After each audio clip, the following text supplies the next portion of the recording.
Hey everyone, I need your attention for 1 minute. This is not one of those ads. This is something that has changed my entire life. If you've been listening to this podcast, you know that this is all about personal development as the foundation for everything good in your life.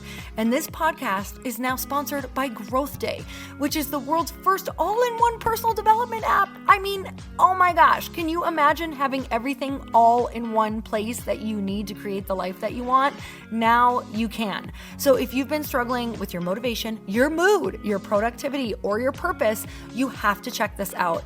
Growth Day helps you consciously change your life and achieve your potential. It has all the self-improvement tools, motivational classes, and life coaching all in one place. So many of us want to improve our lives, but the question is how? Where do we start? What do we use? How do you get unstuck? How do you make self-improvement stick? Well, research shows how. It's when you consistently journal, track your habits, set goals, learn from empowering mentors, and challenge yourself that you'll be happier, healthier, and more successful. But let me ask you something. Where do you actually do all of your personal development work? I have to tell you that over 300,000 people use Growth Day for a reason. It works. It's the world's #1 software for self-improvement.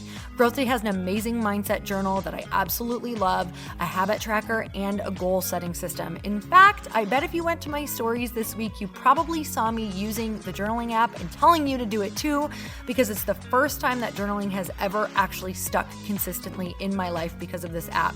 And best of all, Growth Day has live inspirational classes every single week from the world's top motivational speakers and life coaches. These are people who have impacted my life in huge ways. These are mentors who I already knew and loved. In fact, this is something that's so huge for me, you guys. I personally teach a class in Growth Day every single month, and it is one of the most fun things that I get to do, and I'd love to see you there.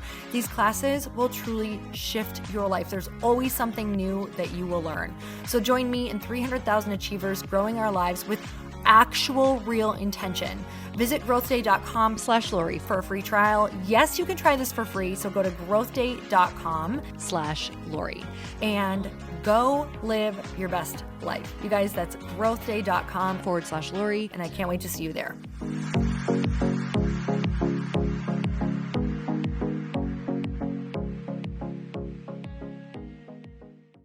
In an environment of people that are so successful, I can't help but compare myself to their level of success. And as a guy, that often comes down to money. Welcome to the Earn Your Happy podcast. I'm Lori Harder, founder of The Bliss Project, 3-time fitness world champion, fitness expert, and cover model turned self-love junkie, lifestyle entrepreneur, and author. Each week, I'll bring you a guest or a thought that will help you bust through your fears, connect to your soul, and get focused and clear so you can elevate your life, business, and relationships. We don't wait until we're ready for someone to tell us we're good enough. We take what we want and we anoint ourselves. Get ready to earn, own, and unapologetically rock your happiness every single day. Are you with me?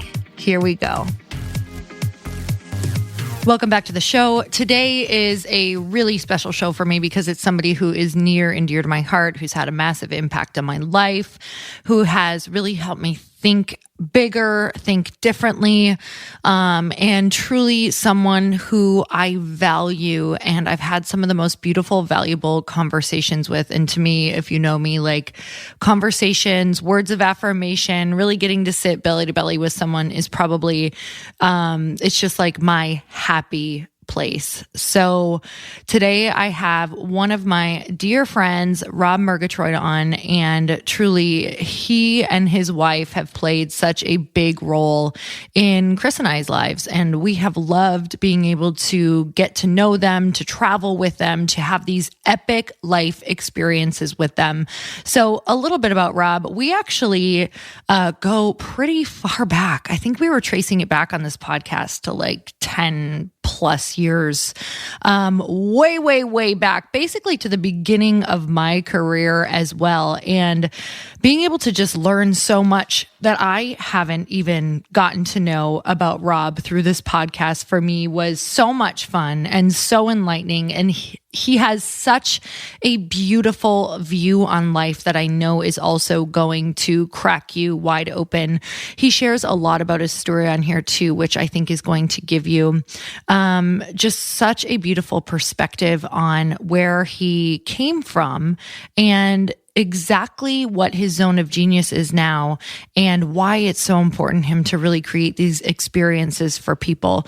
So Rob has not only built this amazing Work Hard, Play Hard podcast, but he has also been a successful chiropractor who owns his own practice. He also had a blog called Jet Set Life. And now he has really switched into his zone of genius, in my personal opinion, into really creating experiences around the globe for 6 and 7 figure entrepreneurs, and it gets them out of their day to day and helps them 10x their businesses. He believes that the only way that you can hear that still small voice that's guiding you is if you're playing and having fun.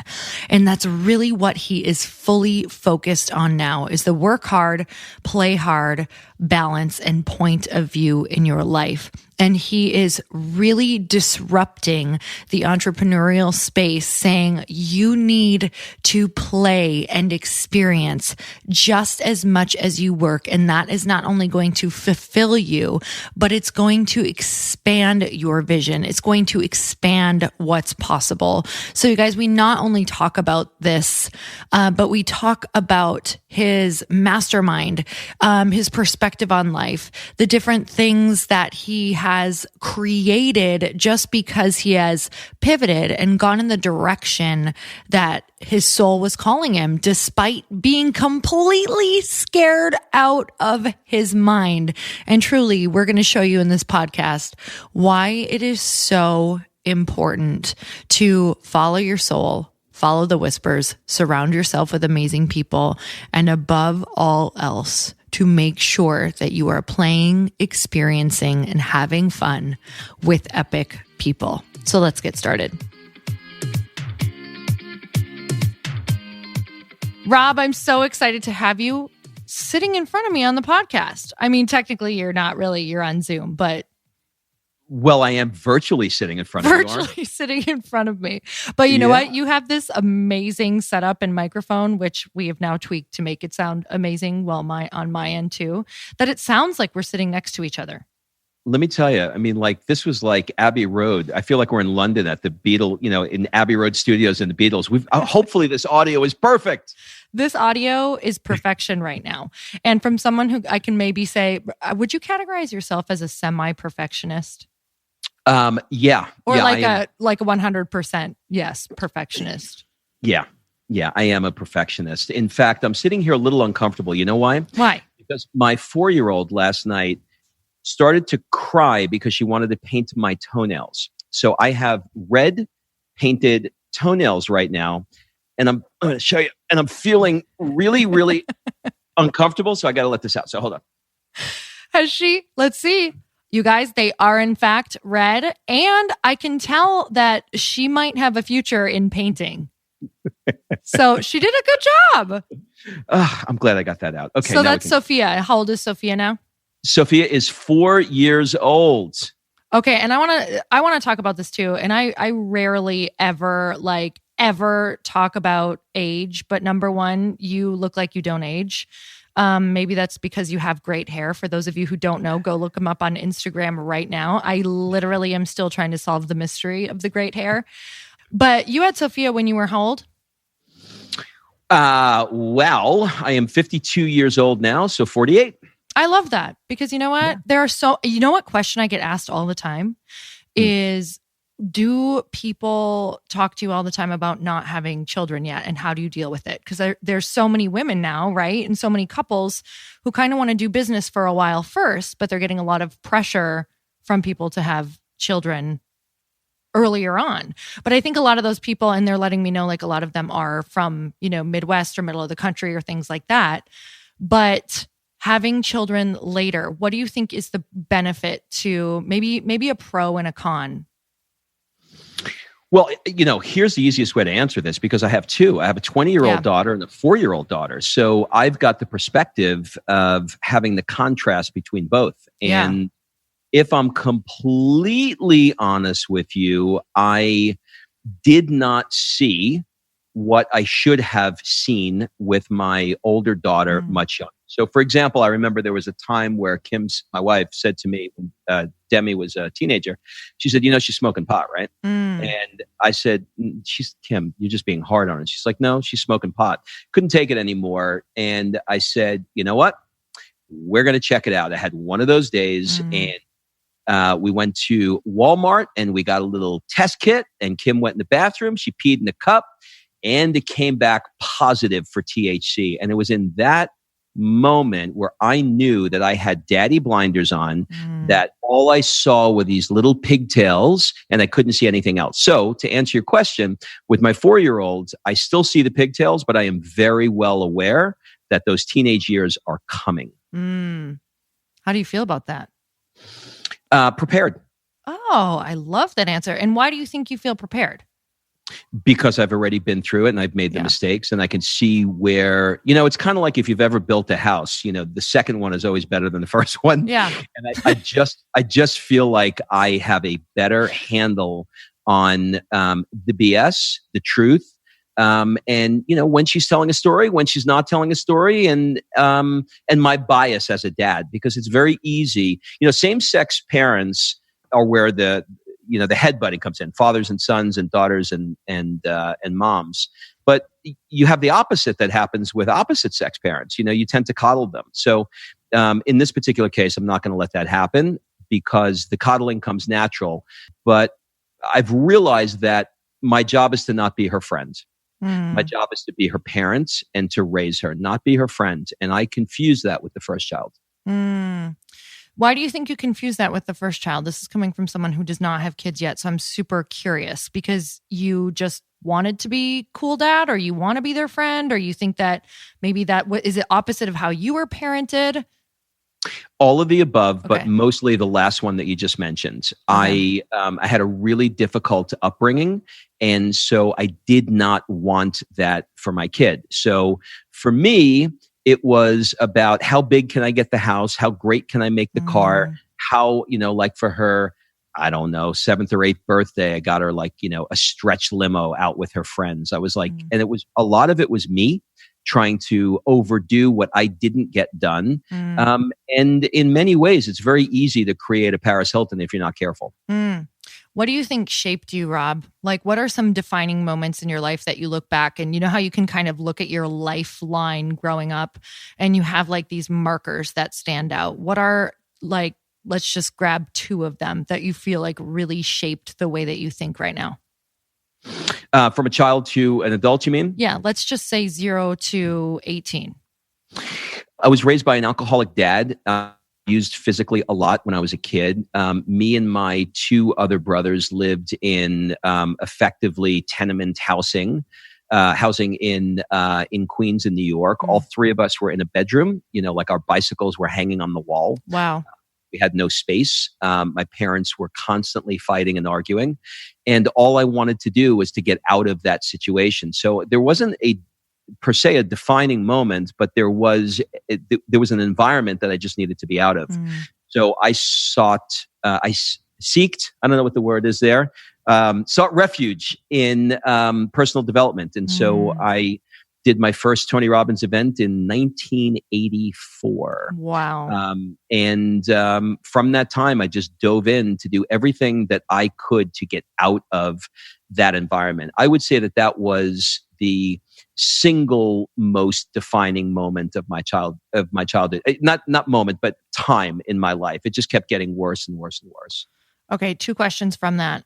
What did the Rob of after being at Tony Robbins, in seeing now the place maybe you wanted to go, or that maybe you had some tools, but your reality not yet matching up? Like, how long did you still have to be at home while you now understood that there might be a way out?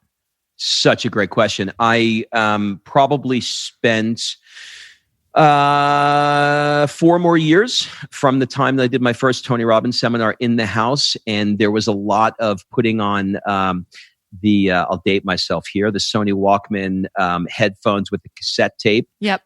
Sort of like under the blanket, listening to it or reading Awaken the Giant Within, while there was a drunk dad and fighting and abuse all around me. And so I just dug in deeper being in that environment. Okay, so people are in that environment right now, whether it's, an abusive relationship or a non-supportive relationship. Like, they are in an environment that does not match where they now start to feel they want to go, or the person that they know that they are. And they might, just like you, have 2 years or 4 years or 6 more years of that. So what would you say to that person? I know you said immerse yourself, but what else do you think that looks like now for someone who you were, stuck in that environment, but ready for change, but has about 4 years left, whether it's at the corporate job or whether it's at home with somebody, or whether it's, that unsupportive spouse or whatever that looks like? Well, if I had to do it over again, I would have found a way to get out of the situation. As a child, it's difficult. Right. I was, these are high school to college years. And I remember, you're actually bringing me back to that time where I remember I got accepted to, this is how, I hadn't thought about this in years. I got accepted to the University of Hawaii. Wow. That's how far away that I wanted to go. Yeah. And I remember my mom hysterical crying that I was going to leave and go to Hawaii. And I didn't leave, and I chose to go to Queens College, where I'm from. And as a result of that, I stayed in the situation for way longer than I wanted to stay in that situation. So the advice that I would give people, certainly if you're an adult, is just get out of the situation as quickly as you can. Come up with an escape plan. In my situation, it was abusive, like really bad. Like it was physically abusive. It was verbally. The environment was bad. So if I had to do it over again, I would have left earlier and done something like go to Hawaii, go to school, just to get out of the situation. So if anybody's in a situation like that, connect with some people that can help you to get out of the situation. Does that being obviously having being raised in that abusive situation, do you have the tools now that you really use to dig in from past trauma? Does it still affect you? Is there a lot of residual effect, or do you feel like you have processed it and used the tools when it comes up? Or what does that look like for you now? Well, it's interesting. I focus so much on a lot of the Tony techniques that I've learned, one of which was modeling, right? And our mutual friend, Darren, who's the first interview on my podcast, Darren White, it's a great interview and he's a great guy, said something to me and it really stuck out. It was much later in my life. And he said, you're so good at modeling, but somewhere along the line, I think you lost you. And I said, what do you mean? He said, oh, you have a gift that's in you, and you have to figure out how to tap into that gift and stop looking at how everybody else is using their gift. And I looked back and I was like, well, why am I doing that? Like, where did that come from? And where it came from was all I wanted to do was to just get out of the situation. So I was like, okay, well, tell me what success looks like. What is this successful person doing? I'm going to duplicate it. And while that works in reproducing a result, the negative side is that you lose the magic that you have inside of you in deference to the person that you're trying to model. So in some ways it served me. In other ways it was, it didn't. You know what? This brings me back to our conversation that we had at your mastermind when we were eating at that amazing Italian restaurant.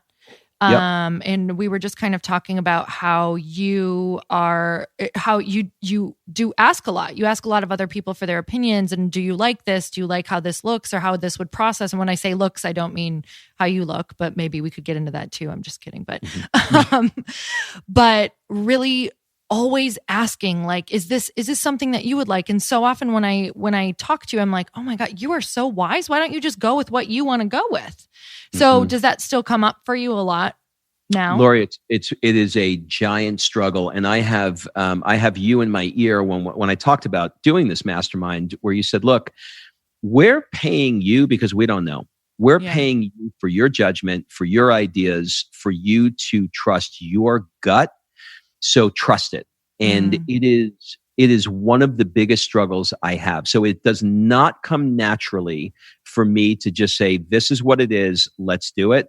I have to battle that inside of me because I was not raised around an environment that supported my thinking. So, I one of the, getting back to, having a 4-year-old now, you realize these little things matter.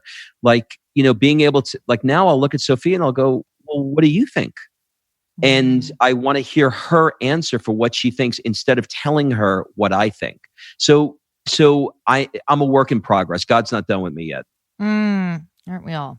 When do you think the first time you really remember trusting your gut on something that was big, that you're like, oh God? I think this mastermind. Yeah. I think this mastermind, if I'm really being honest with you, I think this mastermind was very, very well thought out in this area. And just sitting down, and I close my eyes, I visualize day one, and I say, no, yes, no, yes. And I just go truly with what I think works best. And I still want to second guess myself, but I'm forcing myself to trust. I just had a vision of you like being like a maestro, like an orchestrator of experience, and just like pulling all these things and seeing how the day is going to go. So you guys, for those of you who don't know what we're talking about, first of all, you do these incredible masterminds where you get people together, work hard, play hard, where it's people who are doing big things in the world, people who are maybe entrepreneurs who run big companies, whatever that looks like, who don't have enough play in their life because or recharging. And something that I love that you do in our lives is that you always stop us and make us really look at, are we really enjoying? Are we really doing the things that we love? While we might be building companies or, reaching our business goals or monetary goals or whatever that looks like, are we enjoying life in the process? And I think that is it's so lost right now, and people don't even know what it looks like to add it back in. So that's something that we, Chris and I, are doing with Rob and his wife, is we're going on these amazing adventures. And it kind of started out, it wasn't a mastermind. It was just like we would book trips with you, or we would always be looking at what you guys were doing. So first of all, I want to talk about, let's rewind before you did this mastermind thing. So now you know what he does and his brilliance, but I want to talk about how you got there, because you you went to school for chiropractics. Yep. I went to school for chiropractic. Tell me about that a little bit. Why, how, where? I am super embarrassed to tell you. I wish I had this unbelievable story about how, Zeus came down and anointed me with, wanting to be a healer. And that wasn't the case. Yeah. I was logically trying to figure out, when I was in undergraduate school, what would be a good career for me. My brother, who was in law school, said, you should be a chiropractor. I flew down to Atlanta and checked out the school and learned about what it was. And I said, okay, I'll be a chiropractor. And I think a lot of people do that. I literally did that. And 25 years later, I just retired this year. So, I mean, that's the short version of me doing it. The drilled down version is, after probably the first 15 of those years, if one more person said their neck or back hurts, I was going to shoot myself in the eye. I couldn't take it anymore. And I had to spend 10 years finding a way to get out of it. And I very unsuccessfully tried to balance work and play. And it wasn't easy. It was like, if I worked, I was gaining weight. I was getting stressed out. I was unhappy in my relationships. All I was doing was working, but I was making money. And if I did the opposite, where I was like taking extended periods of time and spraying champagne in Saint-Tropez, I was watching my business go down. And it was like trying to find this balance between working and playing was just not easy for me. And during these last probably 5 or 10 years, I started to figure out what it was that I needed. And part of that was to get out of a profession that was no longer serving me, that was no longer lighting me up. And it was a cushy profession. It was like 72 degrees, right? I was making money. It wasn't bad. It wasn't too good. I didn't hate it. I didn't love it. But I knew that if I didn't leave it, I was not going to be able to do the next chapter of my life. And you hit a point, I think, when you start hitting your 50s, where you realize that, you kind of can't double your life. I used to be able to say my life is, I could double it, Right. like when I'm 40, I'll be 80. I can't double it anymore, or pretty close to not being able to. And so you start really looking at, Jesse Itzler said, when you do the math, if you live to 78, 79 years old and you're, 50, you got roughly 20 something summers left, right? 28 summers left. And that's it. That's all you got. And I was like, how do I want to spend these summers? And so that led to me just saying, I'm leaving and I'm going to find a way to step out of this and step into what I want. And so I spent the better part of last year talking about this with your husband Chris and you and my wife Kim and a lot of other good friends, and we created a plan and we executed, and now here we are. And now I'm 100 days post that decision this week. So that is so exciting, and congratulations! Like, Thank you. I can't believe we're here already, because I remember the beginning of this conversation, like on a street corner, watching Nick in the marathon, right? Exactly. Random. So beautifully random. But this is something about Rob and I, you guys, this literally 4 hours would not be enough, because I could go on, I can see a million different ways I could go right now with my questions.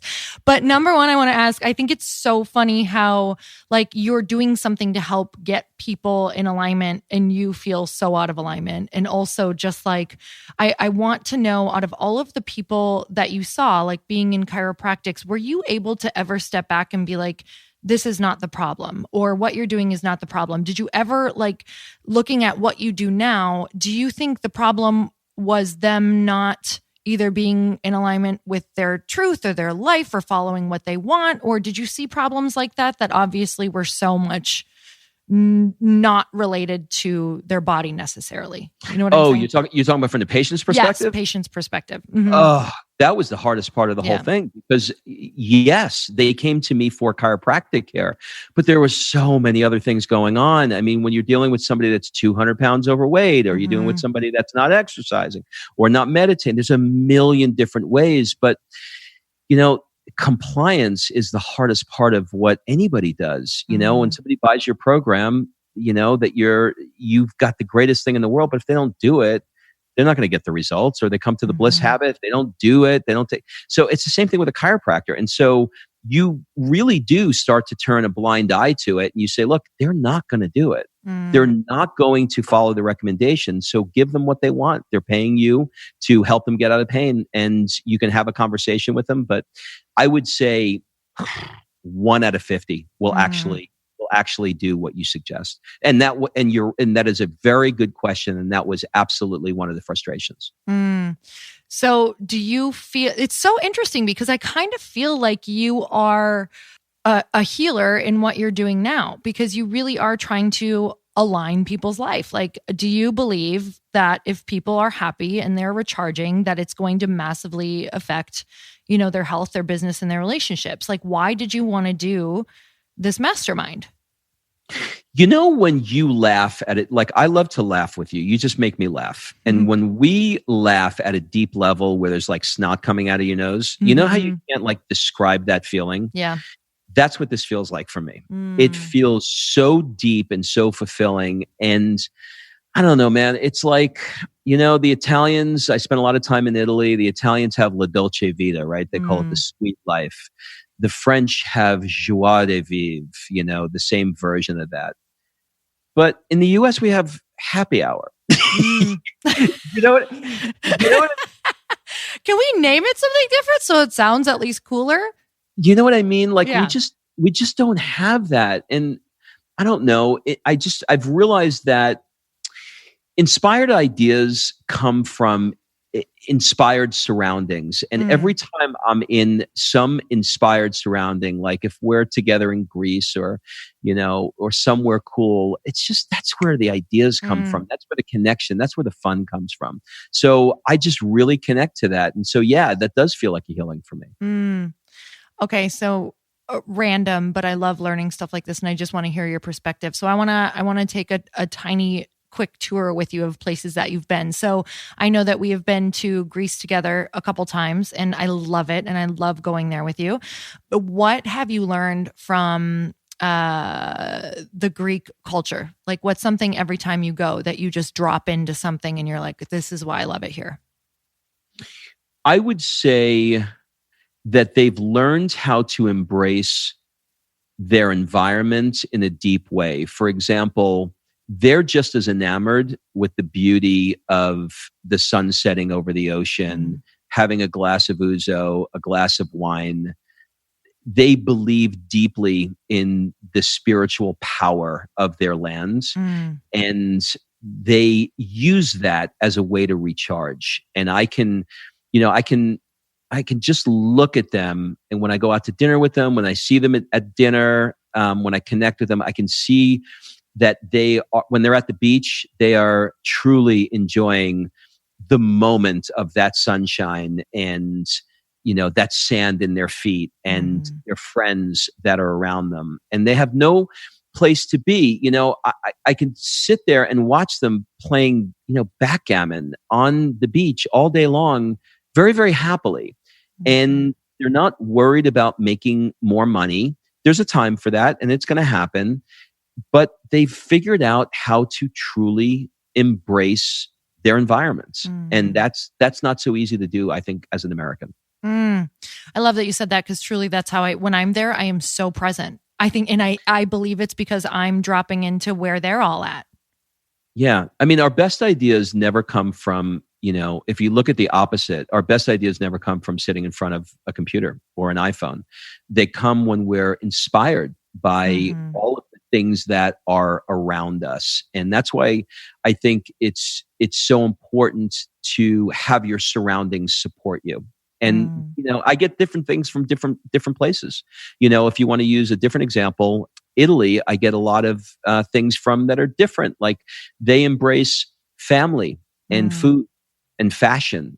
I can see a 90-year-old woman walking down the cobblestone streets with red lipstick and heels and her shopping cart and go, that woman's hot. She has embraced her beauty and she cares. Like she cares. When she puts that neckerchief on, it's that knot is exactly where she wants it to be. And so those kinds of things, I think we weave together to become the tapestry of our lives. And that's what I love about, the experiences in different places in different ways. Like we're getting ready. I'll use one more example. We're getting ready to go to Monaco. That's a different kind of feel. I mean, these are people that are billionaires. Like there are more millionaires in the country of Monaco than any place in the world. And so, being around an environment of what they do at that level, we're talking about hundreds and hundreds of millions of dollars, and watching how they behave and it not being a whole lot different in terms of what we can strive to by just being around that. They're enjoying the same restaurant, they're enjoying the same sunshine, the same bottle of, maybe it's a little more expensive bottle of wine, but they're enjoying it in the same way. And you look at it and go, I don't need $500 million to be able to enjoy it in the same way that they do. So each of these experiences offer different things. Is there any other place that has really rocked your world that you've been, where you took something back that's really shifted the way that you live? Well, here's what I will say. The place that I am most fearful to go to that I know is going to do this is India. I've heard that from so many people, and I feel the same way as you. I'm terrified. Yeah. I have 3 or 4 friends. 2 of them have got on the plane and flew back and went home and said, I can't do this. And 2 of them said, I'm going to be here for the rest of my life. Okay. So talk to those 2. Yeah, it rearranges. They say India rearranges your mental furniture in a way that no other place can. So, but that would be that's the gut answer I have on that one. What do you feel like in your life right now could use a little rearranging? Trust and belief that the place that I'm in right now is the place that I'm supposed to be. And like, I'll give you a great example. The mastermind's full. Mm-hmm. I can't take another person in it at this moment, right? Mm-hmm. It has to be a waiting list for next year. And I am still having anxiety about it and wanting to push it harder. And I'm going, wait, hold on a second. I set a goal to create experiences for 20 people, take them around the world. Why is this giving you anxiety? Because it's full.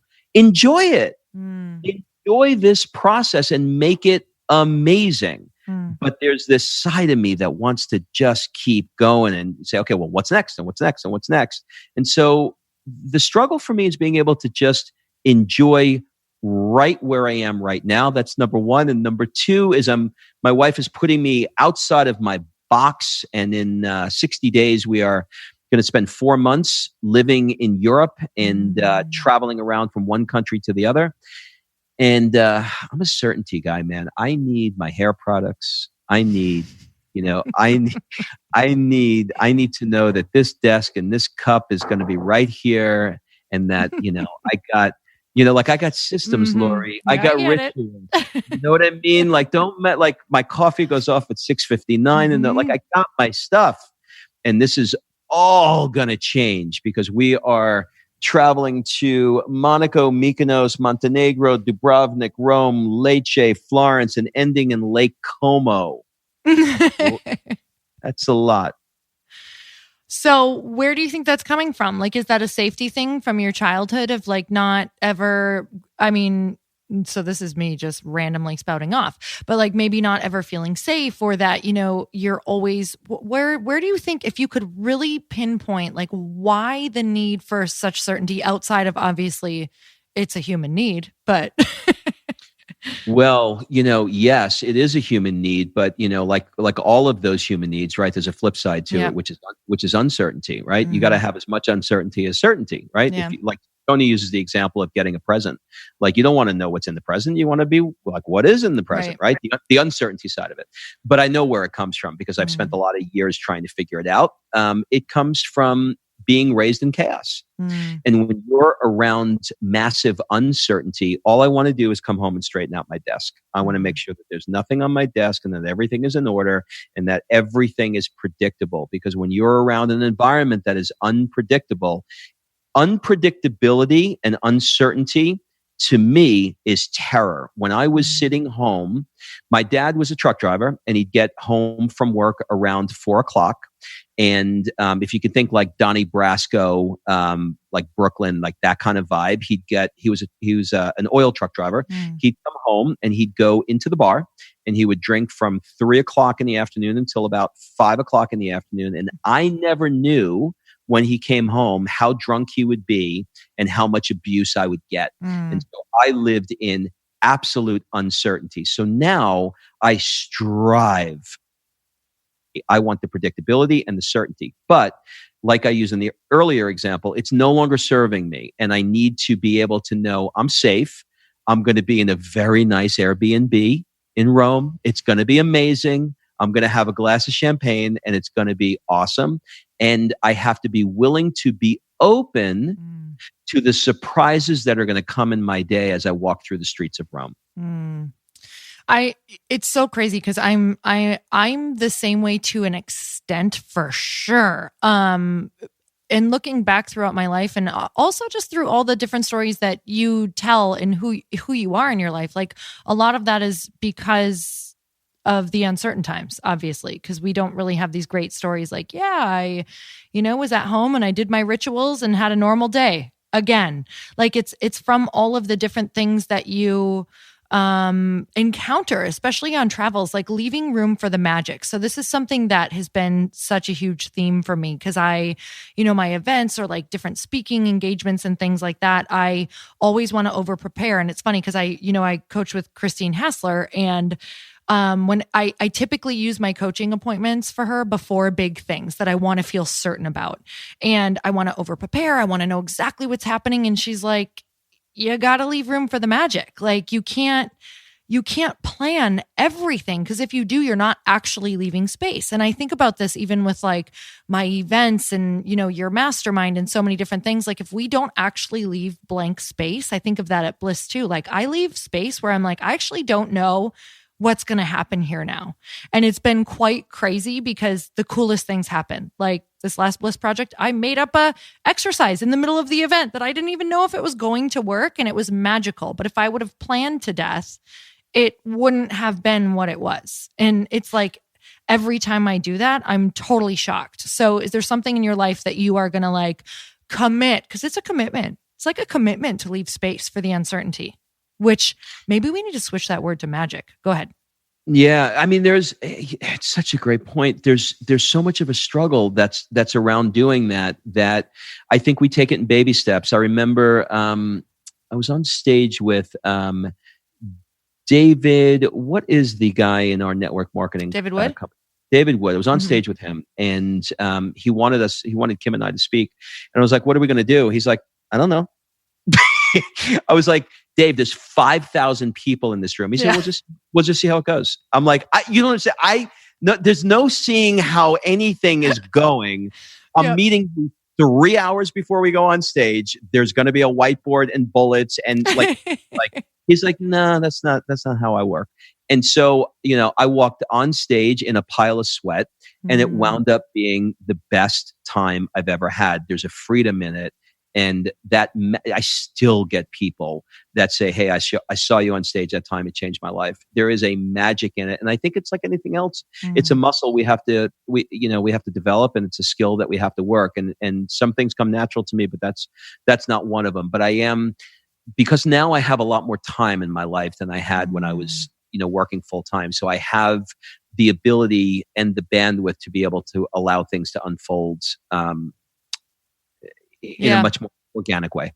Okay, this is so interesting, because once I have one experience that I can anchor to like that, I'm able to trust it more. So you were talking about how you want to have faith and trust, like just more of like the flow or whatever that looks like. Like that's a huge anchor to remember. Oh my God, that was one of the like that rocked people's worlds. Like when you were able to just free flow, like going back to that constant anchor. I hear about people doing this all the time, like trusting your track record. Like if it happened once, you can trust that it can happen again. And that's kind of what I do at Bliss Project. Like, oh, I did that once and it was magical. I'm going to trust that that's going to happen again. Because one thing that I've learned is it's not a fluke. Like it's a thing. It's as much of a thing to trust in yourself and in what you have experienced once, as in trusting yourself, that it will happen again. And I think that sometimes with trust and faith, when things happen magically like that, like what happened with on stage with David Wood, we're like, oh, well, that was a one-off, or, oh, that was a magical moment. When no, that was something that happens when you trust in yourself. Yeah. I mean, you're 100% right. And I think I'm actually going to take that and use that as an anchor. That was a great anchor for me. And I think there's the other side of it is that feel like if we're over preparing for something that we're going to deliver at a higher level, and that's a belief that's not necessarily true. Because sometimes when you over prepare for something, you're coming from such a prepared place that inorganicness, the magic gets lost in that, because it's almost, I don't want to use the word rehearse, but you know what I mean. It's just a little bit too rigid, and you're not allowing any magic to happen at all. So, trusting that process is definitely some work I have to do. Oh my God. I think I'm loving this conversation because I need to trust myself more, because that's where all the magic for me happens. But it's like, we want to know beforehand, like, okay, is it going to be magical? Is this going to happen? It's literally everyone. That's why I'm loving having this conversation with you, having it with someone who always appears very confident in themselves, that I want to show, like, even the most confident person is having these like thoughts in their head. Lori, I want to know that the magic is going to happen at 8:15. That's when it's going to happen. You know what I mean? Like I want a magic schedule. This is the itinerary. You're going on stage. Magic is going to happen at 8:17. It's going to be amazing. You want to plan the colors in the sunset while we're in Greece. Like you want to make sure that somebody's holding up a light reflector to the clouds and you're like, do you see that hue of orange you can only get in Greece? You're going to laugh. It matches your drink. If our mutual, that's really funny. Our mutual friends, Darren and Tony, laugh at me because before I take trips with them, I call and Kim actually called me out on this, and it's pretty funny because this happened in the hotel. So I call before we take a trip and I ask this question. The question I ask is anybody at the pool? And the reason why I ask that question is because I want to be able to have a sense for what the weather is. If it's going to be during the summer, I know people are going to be at the pool, but sometimes if it's like shoulder season or whatever, I can't look at the temperature and know what the temperature is going to be. Mm-hmm. So the only way I can get the certainty to make sure that the experience I'm going to create is going to be perfect is to call up and say, can you check, are there people at the pool? So this has been a running joke in our house, like before we take a trip, you are not calling if anybody's at the pool. And this came from when we got to, I think it was Rio de Janeiro, the concierge said, well, we were all getting ready to leave. He was asking us, they said, oh, I'm sorry. I bet he drove you crazy. He said, he called me twice to ask me if people were at the pool. And they looked at me and they're like, what is wrong with you? And I'm like, I just want it to be amazing.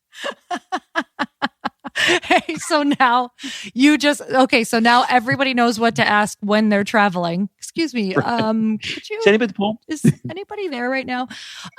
Okay, so I want to go back to pivots. So because I know we got to be with you through that period of going from having a chiropractics office, like having this be the only thing that you have really known your whole life, being the provider, like having that and knowing what that means to you and knowing what certainty means to you and knowing what having, 2 daughters and a young daughter right now and like just really wanting to feel, like the provider and like someone who knows where they're going and wants to know what the future looks like. And I know that you talk a lot about, where you're at in your life right now, being in your 50s, like you're looking at life differently.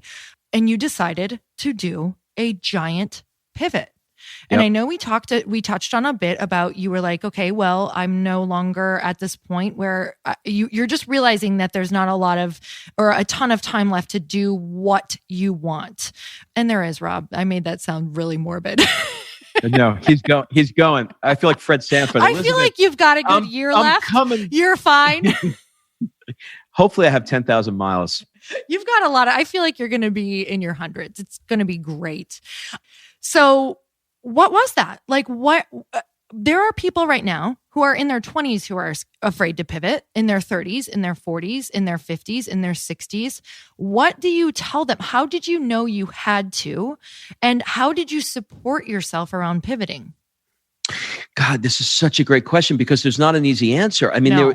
the shortest answer that I can give you is there were a couple of key components. One of them is having a tribe of people that said you can do this, and you should not be in an environment that's no longer serving you. And if you want to get out of this environment, let's work on a plan together to help you to get out of it. Mm-hmm. And you and your husband were key in helping us do that. From an economic standpoint, I knew that this was coming over, a couple of years, like let's call it 2 to 3 years. And I talked to you guys about network marketing, which I didn't want to do for every reason why nobody wants to do network marketing. And I decided that I was going to swallow my pride and I was going to get over the ego that I had around it and I was going to learn it. Mm. And so Kim and I went all in. And so we were able to create a baseline income to be able to support it. It wasn't enough. It didn't replace my chiropractic income, but it came pretty damn close. And then there was faith. I had to trust that what I wanted to do was going to be great because it was something I was passionate about and it seemed like there was interest from other people. And I had to trust that this was going to happen, which was the masterminds. And the last piece of it was creating a deadline and say, I'm not doing this another year. I'm not telling this story about how I'm moving to California, how I'm leaving chiropractic another minute. I am setting a deadline where I'm not allowed to go back. And December 31st, we set the deadline for December 31st. I've not been back in the office since December 31st. I truly meant it. And there have been some bumps along the way. It hasn't been easy. All of a sudden, when you used to, money coming in every single day, when you have a 25-year practice and it just disappears, so, it was the prep work before it. And it was the prep work. It was I don't know what the word is, the post-traumatic stress after it of being able to deal with both, knowing that this was the right decision to make. Okay. So I really hope that people caught on that you did something that you didn't want to do, meaning network marketing for a while, knowing that you are supporting a bigger vision. And you probably reframed many times to I don't want to say just get through it, but to make that, something that was a good thing during that time. And I think that is vital to hear. There's so many different ways to get to your end goal, but so often this is so much like my journey, so often through my journey, I had to stay longer than I wanted, or I had to do things that I did not want to do because I needed money. I needed to support myself. I think a lot of people want to skip that gestation period or that period of building that foundation underneath them so that they can go and do that thing that they want to do. So I really love hearing you did the thing you didn't want to do for a while. Go ahead.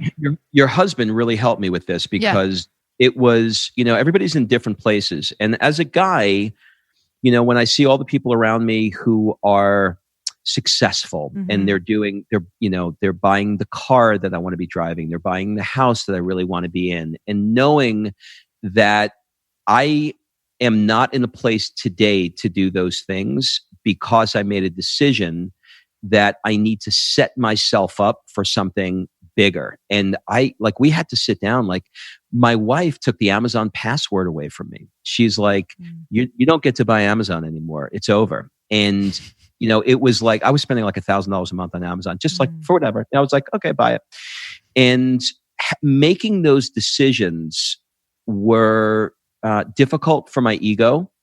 And I bitched about them a bit, but I knew that there was a higher purpose. And I remember you said something to me when I was talking about California. I was like, oh my God, Lori, you don't know. I got this great place in Atlanta. I can live like a king. You're like, okay, well, Southern California is not Atlanta. And you're not going to move to California in the way that you want to move. But this is what you want to do. And all we got to do is to just get you here. And so, right now, because we're moving to LA in a few months, after we do this Europe trip, we're moving to LA. And I'm looking at places that are in, my budget where I am now. I'm like, oh my God, this is not going to be that. She's right. This is not going to be the way I want to do it. So battling that part of my brain going, okay, well, I'm keeping my paid off car, but I can afford a better one, but I'm keeping my paid off car because I have to move to LA. Move to LA, and I'm going to be in a place in LA that really is not the way I want to be living. And so making these sacrifices to do the things that I want to be doing, I probably 10 years ago would not have been willing to do. My ego would not handle it. It just I needed to show you I had a Porsche. But today I feel differently because I think most people prioritize things that make them money over things that make them happy. And now I'm prioritizing things that are making me happy. And being in 70 degrees sunny at the beach is going to make me happy. I love hearing that because happiness it's fertile ground for ideas, true soul, soul rooted ideas when you're happy. It's things that you want to follow. And I believe that money follows amazing ideas that are aligned with your soul. So we can get a million other ideas that could make money, but are they truly in line with like your happiness? And did they come during times when you are already happy and already inspired? And I think something about moving to California for us, like we did not move here in the way that we wanted at all. We like looking at Midwest prices compared to here, they're what, 10, 20 times higher? Like just it's like mind blowing. Like I thought it was a joke. I was like, no, this is a really funny joke. But once we got here, and I know that you know this, you now get so surrounded by a different way of thinking. And you cannot, I don't care what people say, like you cannot tap into those type of ideas and start viewing yourself in a different way until you are surrounded by it, which is exactly like when you were talking. I think of like all the times I've either joined masterminds where I'm like, well, I'm not quite the person that I would like to be joining this mastermind, but that's why I'm joining it. Like, I don't get to show up and go introduce myself as X, Y, and Z and be the top person in the mastermind, but that's why I'm joining it. And I can't change unless I'm here. So it's so much about, we know this, like it's so much your environment. You seek out environments in order to change who you are, like fundamentally. Yeah, the environment changes you. Yeah. Just by putting yourself in the environment, it changes you. Which is, by the way, the reason why I do every 100 days or so, I'm taking a trip somewhere because I want to force the environment to change me to get me out of my day to day. And that's exactly, honestly, circling back, like this is exactly what your mastermind is. Like you are doing in your life now what you do for other people. Like I love that you are living exactly what you are teaching, like what you want people to experience. I'm super grateful. And I'll tell you another thing that you gave me, which is sometimes I have to wake up in the morning and I have to say, I'm grateful for this cup of coffee. I'm grateful for this like 100 times to override the fear and the anxiety and the stress, because it's still here. I mean, it's crazy what, like our brain, right? It's what crazy. Does it say when it's here? Like, what does it say to you? Well, I would say you're not playing big enough. Where does that come from? Where does that come from? I don't have an answer for you right now. We'll have to do the second podcast, but I haven't. That is the thing that keeps popping up, that you're not playing up, that I need to be playing bigger. And I'll tell you where I think it comes from. Because I put myself in an environment of people that are so successful, I can't help but compare myself to their level of success. And as a guy, that often comes down to money. With women, sometimes it's around age and beauty and how you look and things like that. Not always, but sometimes. But for me, it's being around people that are super successful and feeling inadequate and like I'm not successful enough. And that's definitely something I battle with. I so get that. I mean, we battle with that. And now, especially you want to feel crazy, you'll feel it when you're here, but in the best way, when all of a sudden now you don't just have to compare yourself to people like in their 30s, 40s, and 50s. You compare them to like the 18-year-old who has this like insane company. And you're like, I want to learn from you. So it's definitely a weird place. So, look, like we said, I'm a work in progress and trying to, figure all this stuff out.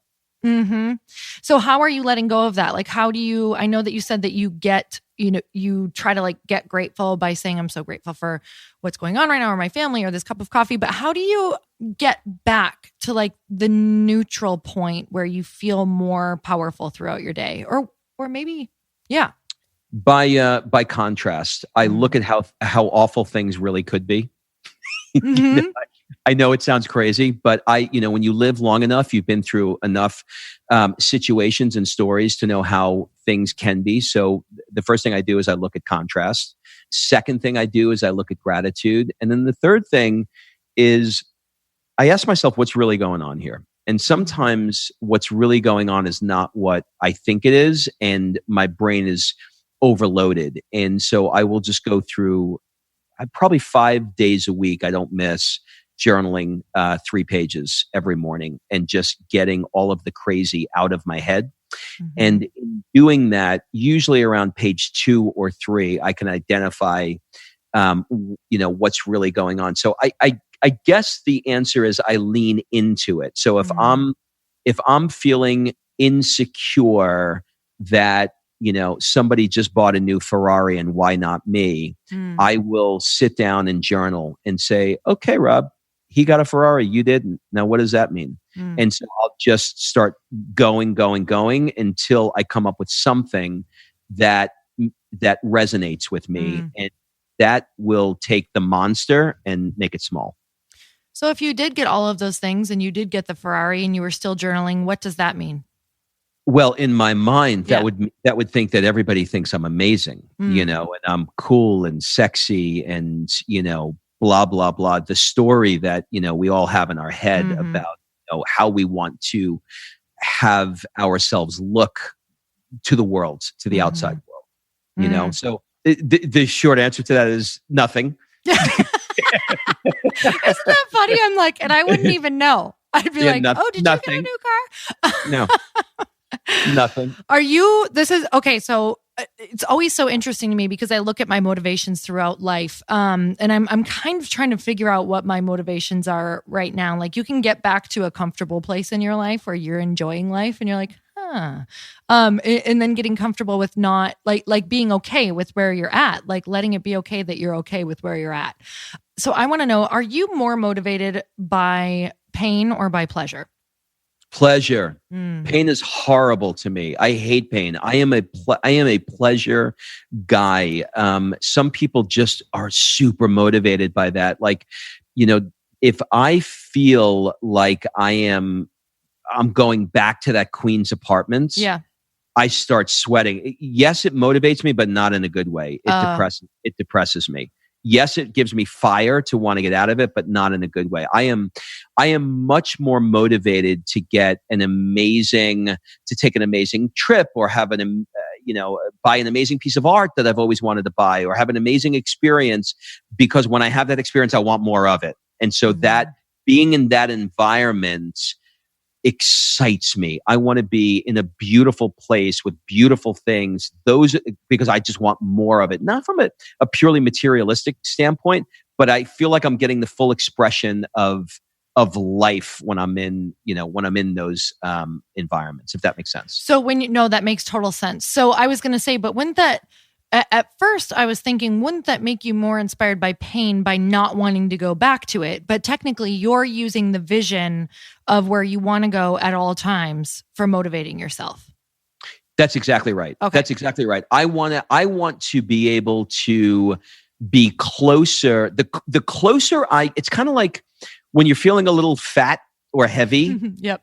And you're like, I just want to lose some weight. And then you start losing weight and you look in the mirror and you're like, oh my God, it's starting to happen. I'm actually starting to drop a couple of pounds here. That motivates me. When I look in the mirror and I see a belly, I'm like, okay, let's get the Cheetos. Because it's all gone for shit anyway. Oh, so it's crazy because you know what? I was just thinking how really crazy our journey has been. How long have we known each other? Like 10 years? Somebody asked me about that the other day. I think it's longer than that. I think it has to be longer than that because Kim and I have been married for 11 years. So it's probably, and we dated for 2 years. I think we met it's got to be like 13 years, somewhere in there. Oh my God. So we go way back to like fitness competition days. And, I used to just think that it's so funny, the like perceptions of people. I was like, and you still are, but I would put you on a pedestal. I'm like, he's so smart. Oh my God, that's intimidating. He's got his fitness all on point. Like I like Kathy loved you. So I think I was just like, who is this person? Like, where were you mentally 10 or 13 years ago when we were meeting and you were doing fitness competitions? Well, funny that you asked that, Lori Harder. That time in my life was a very dark time. 2 years prior to, let's say, the first fitness competition that we met at, 2 years prior to that, I was married before. And the relationship that I was in ended really, really badly. In short, I took a Greek. No, she took a Greek. Sorry, I took I took Oh, sorry for I laughing. Just I took because you know the punchline. Yeah. I took a trip to Greece. It was a point in my life where I started making some money. I started feeling really good about myself, and I was like, "Let's rent a yacht. Let's go through the Greek islands." And we did. And during that time, the first night on the boat, I started noticing that there was a little bit of an interesting closeness between her and the captain of the boat. He was like a 29-year-old kid, and there was clearly chemistry that she had with him. I never saw anything like it. And we went out to dinner, and she said, "Hey, you want to go? You want to go out to dinner with the captain of the boat?" And I was like, "Sure." It was our first night in port, and they were salsa dancing at the end of dinner. That was a little too close, but then I thought, when in Rome, right? Maybe this is how you salsa dance here. It was really, really close, but something felt weird, and I was like, "Let's go back on the boat." I go into the stateroom, kind of pissed. And I come back out, and the two of them are making out on the couch. And one thing led to another. There was a lot of words, a lot of cursing, a lot of everything that you can imagine. But now here I am at sea on a yacht with my wife. The next morning, I slept in one stateroom. She slept in the other. And the next morning, she said, "I don't know what to tell you, but if I did something like this, I must be in love with him. And I don't know what to do." And I said, "If you love him, then," it was crazy time. Obviously, it was a long time ago in my life. And if we fast forward that really crazy story, they got married, had 2 kids, and moved into the 10,000 square foot house that I built on the lake here in Georgia. And I was in the dark place after that. As you can imagine, I gained 40 pounds, felt miserable. And I knew that the only way out of that situation was exercise. So I went into a gym. I hired a trainer. That trainer left, and he said, "I got somebody I want you to meet." That person was my wife, Kim. And I fell in love with my personal trainer. Yes, I am the doctor that fell in love with his trainer. We dated for 2 years, and she and I talked about stretching and doing something different. And I decided to do a fitness competition. And that fitness competition is where I met you. Do you know I didn't actually know that? Yeah, like I true didn't. story. I knew about obviously the yacht and your wife and all of that. Which you guys, I've heard that story in lengthy detail a few times, and I still am just like, tell the story again, because I don't know how you got through that.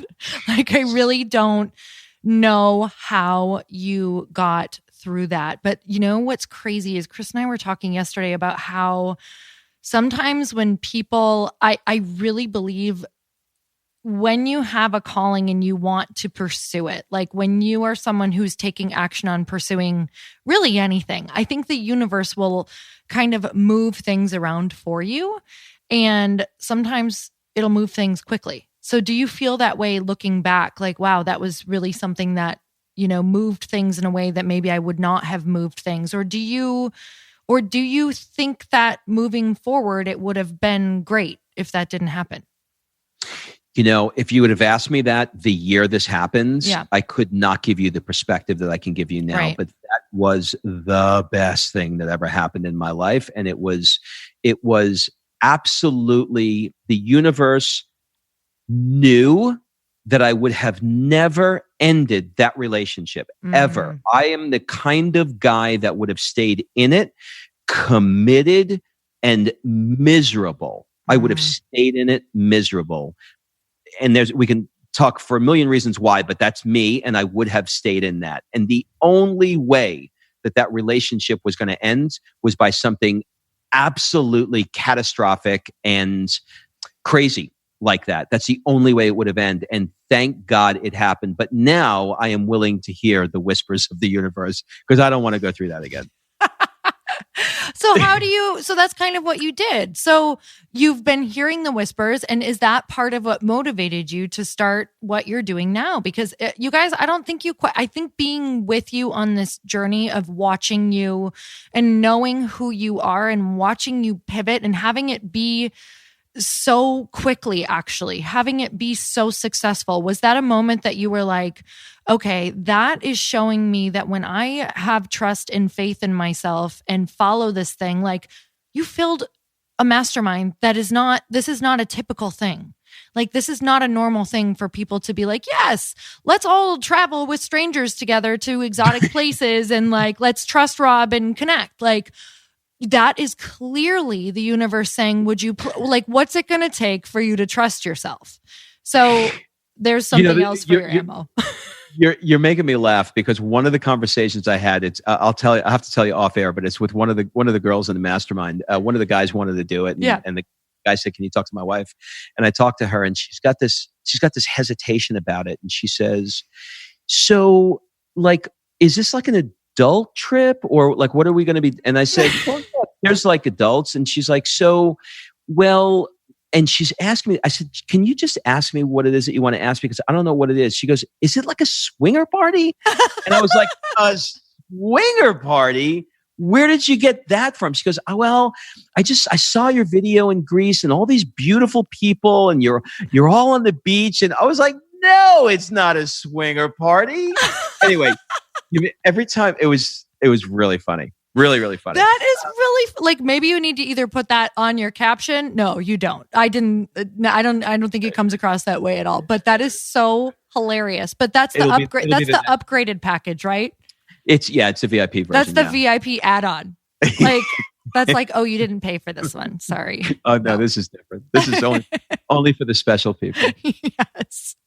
Yeah. Okay. What are some things, Rob, that you feel like you are truly like just if you were really being honest and it was just you and Kim talking, like, what is your zone of genius? What are you masterful at? What do you think you are on this earth for? Like, what is that thing that is so Rob that you love about yourself? That I can help people understand that there are principles when it comes to balance, because I have been out of balance in my life. If you drink too much wine, you get drunk, and it goes the other way. If you don't drink anything at all, sometimes you could be a little boring. A glass of champagne is not so bad sometimes. And having the balance in your life, in all of the areas of life, I think that I can offer proper perspective and I can help people with, because I don't think people are fully embracing those areas of their life. And we are so much, look, when I see you when I see your Insta stories and you're strumming a guitar and I'm watching you play Lady Gaga, I am so happy. I'm so happy because I know that you're stepping into something that's different. You're doing something that is challenging you and something that's different and something that lights you up and something that you've always wanted to do. And I know I'm going to get a better Lori. I'm going to get a better Lori podcast because you're doing it. So I think that I can recognize that. Oh, I love that so much. And one of the reasons I just absolutely adore conversations with you and Kim is because you have endless exciting things to talk about, because you're gathering experiences. You're gathering with different people. You're gathering perspectives. And I think that one of the things that you can do in life, if you want to be more successful at business, because I really believe the people who are most successful at business and just in relationships in general is because they keep themselves interesting. Yeah, I think so. And I think you have to take the time to do it. I think there's a willingness to do it. Here's what's interesting. I don't know if I've mentioned this to you, but like right before the mastermind, I had a couple of people reach out and they're like, hey, I can't come. I got too much going on with work. I was like, get your ass on a freaking plane and you're coming. And then when I got to the mastermind, I got a couple of texts in the morning. Hey, look, I'm going to spend the morning in and I'm not going to be able to do it because I want to work. I'm like, get your ass out and come with us. Sometimes entrepreneurs have to be grabbed by the neck and work. And here's the thing. They use it under the guise of, but I love what I do. Yep. Yes, I know you love what you do, but there's so much out there. There's wine and guitar and just there's so many things that you can be doing than just doing one thing because you love it. I have to tell you, like, and it's so crazy because you never know what's going to be your next thing that interests you. Like looking at, the last mastermind that we did with you, which was in Boston, we did the Tom Brady, I almost said the Tom Brady experience, but we the Tom Brady experience. Never a bad experience, guys. He was part of the swingers party. It was amazing. Yeah, it was awesome. You guys join this mastermind. You can swing with Tom and Giselle. It's going to be awesome. Just kidding. That's not included. We go right to the top. We went to his training facility and got to experience that, which was awesome. And I knew that would be great. But what was the highlight for me was when the author of the Leonardo da Vinci book came in and we got to hear his amazing wife sing opera. And we just had like this evening of writing poetry. And can I tell you that I have been learning Italian? Because of that. And I've been reading Leonardo da Vinci's book and I am like immersed in the Italian culture right now, which I would have never, something just turned on in me that night that I was like, I'm obsessed and I need to know all about Leonardo da Vinci and I need to like learn Italian. So I literally can like semi-speak some Italian right now. By the way, as a podcast host, it is taking everything I have to not ask you a barrage of questions. I am trying so hard to be a good interviewee, but okay, just one question. Okay, what are you doing? Which Leonardo da Vinci book are you reading? Because there's a lot. Crap! It's his newest one. Is it Walter Isaacson? I think so. Yes. Is it like Steve Jobs? It's the same guy who wrote Steve Jobs. Yep, I am. Mm-hmm. Walter Isaacson. That's the best one that's out there. And how are you learning the Italian? Duolingo or Pimsleur? Me too. Le capisce l'inglese? Le capisce? Io capisco l'inglese. Io capisco. Let's see. Via La Via Veneto. Let's see. Ele. Whatever she's saying. I don't think I have it all right, but yes, I'm learning. What unit number are you on? I'm on unit number 8. Yeah, I think I'm on 6. Okay, yep. Listen, when we're in Italy, we got to do we should set a goal to complete Pimsleur. Yes. So that we can here's our goal.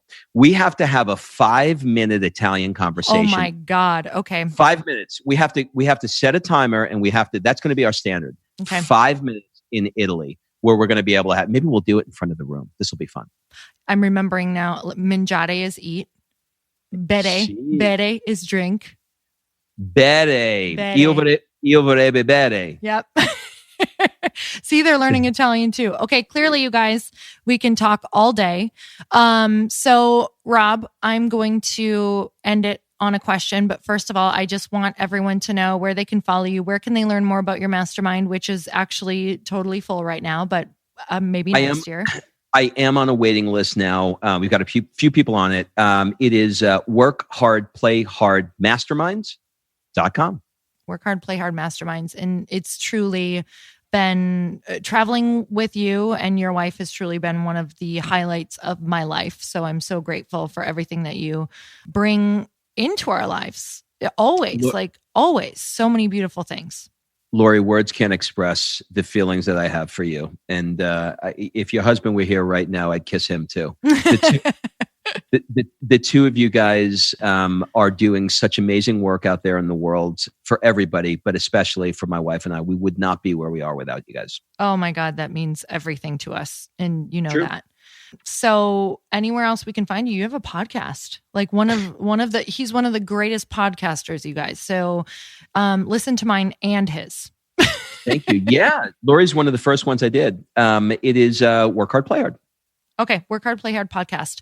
All right. Yep. So I'm going to end on my last question. And that is, you are in an elevator with someone for like 30 seconds. It's a really fast ride and it's a total stranger. And they look over at you and they ask you, how can I make myself happy? What do you say? Trust that happiness is inside. That's so beautiful. Trust that happiness is inside and stop looking for it outside because you're not going to find it. You're not going to find it. It's inside us, and we don't. Happiness is when we're not thinking about it. Yep. When like I'm happy right now because I'm not thinking about anything, but I am just enjoying this time with you, and I'm really happy. Thank you so much. And you guys, if you love this episode as much as I did, make sure you share it with your friends. And until next time, earn your happy. Bye, everyone. Thank you guys so much for spending this time with me on the Earn Your Happy podcast. I am so glad that you stopped by. If you could take 1 second to share this episode with someone you think would love it, that would be absolutely amazing, and we would be forever grateful.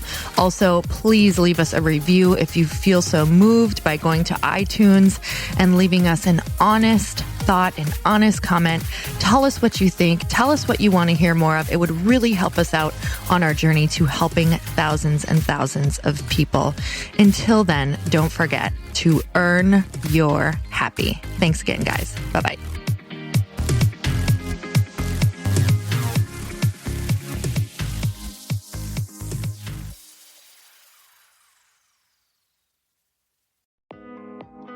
Hey, thanks for listening to the podcast. And I want to make sure that you have my phone number, and I'm not kidding. Did you know that I have a community text number? For real. My phone number is 310-496-8363. This goes directly to my phone. All you have to do is text the word daily to 310-496-8363. And I literally text you every single day, Monday through Friday. I actually just got done 30 seconds ago texting a bunch of people back, and I talk to you all of the time. You guys, people always ask me how I got my community text number and how it works. Well, all you have to do is you can just go to community.com and get your own. Community makes it easy to get a phone number that you can use to build your audience using text. People just text you at your number and they're added to your group. Then you can text them out audios, video links, anything you want. You guys, I text out happy birthday videos. I love to send podcast links, thoughts about life, book recommendations, different events that I'm doing in the local area. Texting gets me out of the noise of social media and directly into your hand. And now you can start texting your people too. Just go to community.com to get your phone number.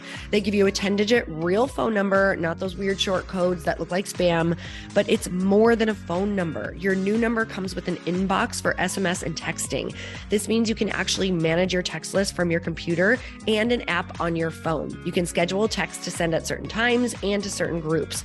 You can even set up auto replies or let your assistant or customer service team answer your text messages via Community's awesome dashboard.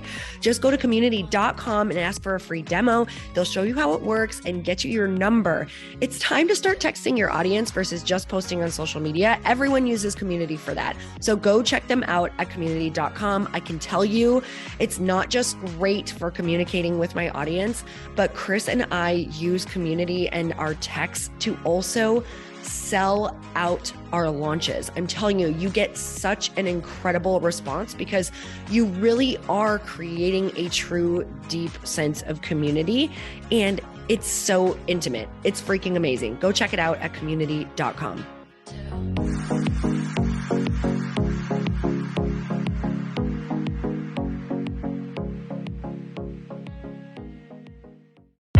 Hey, I know if you're listening to this podcast that you have big dreams and big goals. And one of the things that can really stop you is struggling with your marketing. Trust me, I have been there. Are you using 10 different systems just to build your online business? Then I want you to try Kajabi. Kajabi helps you build your web pages, set up funnels, and sell your courses, content, coaching, or communities. You've been hearing me talk a lot about funnels on this podcast and the importance of your email list. You can get a free trial at kajabi.com. That's Kajabi.com. I've talked about Kajabi before, but here's something that's super cool and new. They just rolled out an AI assistant for creating your online course curriculum. And this means you just type in a topic that you want to create on a course or webinar and bam, it just generates a sample outline for you. It takes a ton of the hard work away. Of course, you're going to customize it to be your own, but this really helps you get over the struggle of how in the world to start which is where most people stop. If you're like me, starting is always the hardest part, and that's what makes Kajabi so popular.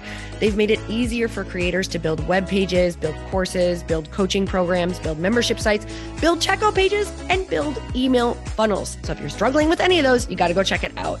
Go to kajabi.com. Kajabi was really the first all-in-one system and is trusted by over 100,000 creators. I think that's good enough for me.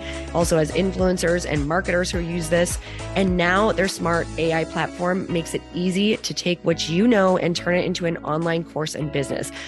Go start building with a free trial at kajabi.com. That's kajabi.com.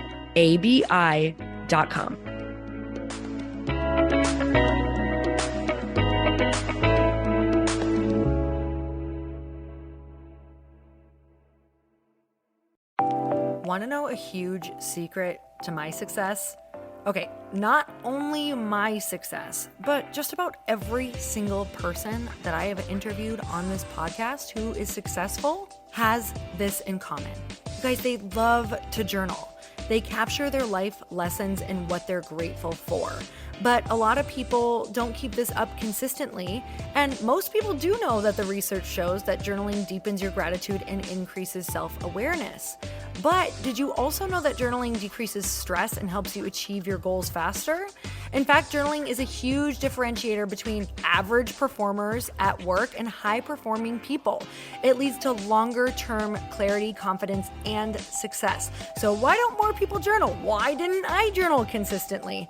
Honestly, they don't like staring at a blank page. It's hard to carry a book around with you or a notepad, and they just don't even know what to write about, or they just forget. That's why I know that you're going to love Growth Day. It's the world's #1 system for self-improvement, and it's like all-in-one personal development in an app. And it has an awesome digital journal, and people love it. Growth Day's digital journal has hundreds of research-backed writing prompts for self-reflection, positive mindset, confidence building, and success. I use them all the time, and it makes me think in ways that I typically don't, and it makes me ask myself better questions, which we all know gets better results in our life. It even has prompts that help you develop a daily, weekly, or monthly habit of reflecting on your life and identifying areas to grow. So it's a perfect time of year to start journaling, you guys. When you sign up at Growth Day, you also get systems for habit tracking, goal setting, and scoring, and improving every area of your life. Best of all, I get to teach there too, you guys. I'm so excited. I hope that I get to see you. I teach live in Growth Day every single month with a new topic just for you. So join me there. Start your free trial at growthday.com/Lori.